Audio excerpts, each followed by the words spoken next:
लोकसभा चुनाव 2024 में प्रधानमंत्री नरेंद्र मोदी के सामने वाराणसी सीट पर राजस्थान के कॉमेडियन श्याम रंगीला चुनाव लड़ेंगे।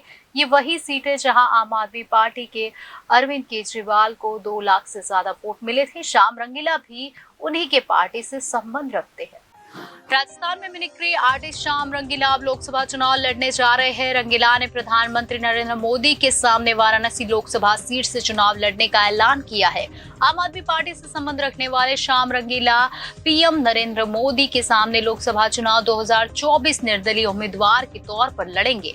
पिछले साल राजस्थान विधानसभा चुनाव के समय रंगीला ने आम आदमी पार्टी से नाता जोड़ा था। अब चुनाव लड़ने के लिए वह सीट चुनी है जहां आम आदमी पार्टी के अरविंद केजरीवाल को 2 लाख से ज्यादा वोट मिले थे। श्याम रंगीला ने कुछ साल पहले प्रधानमंत्री नरेंद्र मोदी की नकल करके सुर्खियां बटोरी थी। पीएम मोदी की नकल करने के अलावा आगे चलकर खुद को एक कॉमेडियन के तौर पर भी स्थापित किया। अब रंगीला ने प्रधानमंत्री के खिलाफ वाराणसी लोकसभा सीट से चुनाव लड़ने की अपनी मंशा जाहिर की। सोमवार को श्याम रंगीला ने अपने सोशल मीडिया अकाउंट एक्स पर यह पोस्ट किया। शुरुआत में लगा कि ये मजाक था, लेकिन जब श्याम रंगीला की बात की गई तो उन्होंने चुनाव लड़ने के अपने फैसले की पुष्टि की। वह आने वाले दिनों में नामांकन दाखिल करने के लिए वाराणसी आने की योजना बना रहे हैं। श्याम रंगीला ने कहा कि उन्हें इस बात का अंदाजा नहीं है कि कोई व्यक्ति अपना नामांकन वापस क्यों लेगा। उन्होंने लोकतंत्र की रक्षा सुनिश्चित करने के लिए चुनाव में भाग लेने का फैसला किया। उन्होंने कहा कि वे अपना नामांकन वापस नहीं लेंगे। श्याम रंगीला ने लोगों को ये संदेश देने की इच्छा जताई कि चुनाव होंगे और वे मतदान के लिए एक योग्य उम्मीदवार है। उन्होंने कहा कि वे जल्द ही वाराणसी जाएंगे। श्याम रंगीला ने कहा, मैं इसलिए चुनाव लड़ रहा हूं ताकि लोकतंत्र खतरे में न आए। यहाँ लोगों को वोट देने का मौका मिलेगा। सूरत और इंदौर जैसी स्थिति से बचा जाएगा। मैं 6 मई को नामांकन दाखिल करने वाराणसी पहुंच रहा हूँ। गौरतलब है कि सूरत और इंदौर में कांग्रेस उम्मीदवार ने आखिर वक्त में अपना नामांकन वापस ले लिया था, जिससे बीजेपी की जीत हुई थी। श्याम रंगीला इसी खास वजह से चुनाव लड़ रहे। दोस्तों, प्यारे देशवासियों, नमस्कार। मैं श्याम रंगीला कॉमेडियन हूं और आज आपसे मन की बात करने आया हूं। आप सबके मन में सवाल है कि जो हम न्यूज़ में सुन रहे हैं, क्या श्याम रंगीला ये सत्य बोल रहा है? कहीं मजाक तो नहीं है? कॉमेडियन है तो मजाक कर रहा होगा। लेकिन दोस्तों, ये मजाक नहीं है। मैं वाराणसी से चुनाव लड़ रहा हूँ और मोदी जी के सामने लड़ रहा हूँ। दोस्तों, आप सोच रहे होंगे कि यार इसकी क्या ज़रूरत पड़ी, श्याम रंगीला वहाँ क्यों चुनाव लड़ रहा है? मोदी जी हैं, वो तो प्रधानमंत्री हैं। तो दोस्तों, भारत का लोकतंत्र जो है उसमें कोई भी चुनाव लड़ सकता है और मैं जो चुनाव लड़ रहा हूँ उसका भी एक कारण है।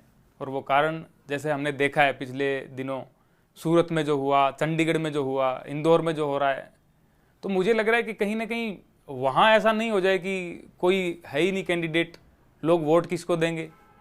अगर एक व्यक्ति भी किसी के विरोध में वोट देना चाहता है तो उसको अधिकार है वोट देने का, ईवीएम पे नाम तो हो किसी का। लेकिन मुझे ये डर है कि कहीं वहाँ भी ऐसा ना हो। तो मुझे लगा कि संसदीय क्षेत्र वाराणसी में जाने से ये प्रभाव बहुत पड़ेगा, मेरी आवाज़ लोगों तक पहुँचेगी और वाराणसी की जनता जो है वो भी मुझे बुला रही है। मुझे इतना प्यार मिला है, मैंने जब इस चीज़ की घोषणा की तो उसके बाद में जो लोगों का मुझे प्यार मिला है, मैं बहुत उत्साहित हूँ उससे। और साथियों, मैं बहुत जल्द वाराणसी आ रहा हूँ और जैसे कि मोदी जी ने कहा है, भाइयों बहनों, जो जिस भाषा में समझेगा मैं उसको उसी की भाषा में जवाब दूंगा। तो दोस्तों, मैं भी मोदी जी को उन्हीं की भाषा में जवाब देने के लिए आ रहा हूँ। चुनावों को लेकर दोस्तों मैं उत्साहित तो हूँ, लेकिन मैं पहली बार लड़ रहा हूँ। तो आप सबका मुझे सहयोग चाहिए होगा। जैसे आप सबका प्यार और सहयोग मिल रहा है, वैसे मुझे और भी सहयोग चाहिए होगा, क्योंकि मुझे ये नहीं पता है कि चुनाव में नामांकन कैसे दाखिल करते हैं, वहाँ पे कार्य कैसे करते हैं, ग्राउंड लेवल पे कैसे काम करते हैं।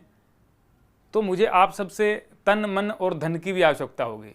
मेरे पास इलेक्टोरल बॉन्ड नहीं है, मैंने किसी से लिए नहीं है, तो मुझे धन की तो आवश्यकता पड़ेगी, तन की भी मन की भी पड़ेगी। तो आप तन मन धन से मेरा सहयोग कीजिएगा और वाराणसी में जो भी मेरा सहयोग कर सकते हैं, जो लोग चाहते हैं कि श्याम रंगीला को सपोर्ट करें, तो वो किसी भी प्रकार से मुझे संपर्क कर सकते हैं।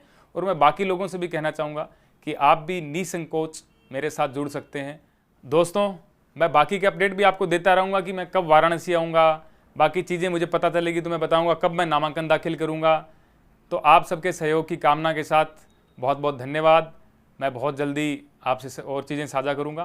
तो भारत माता की जय, वंदे मातरम। लड़ेंगे, जीतेंगे।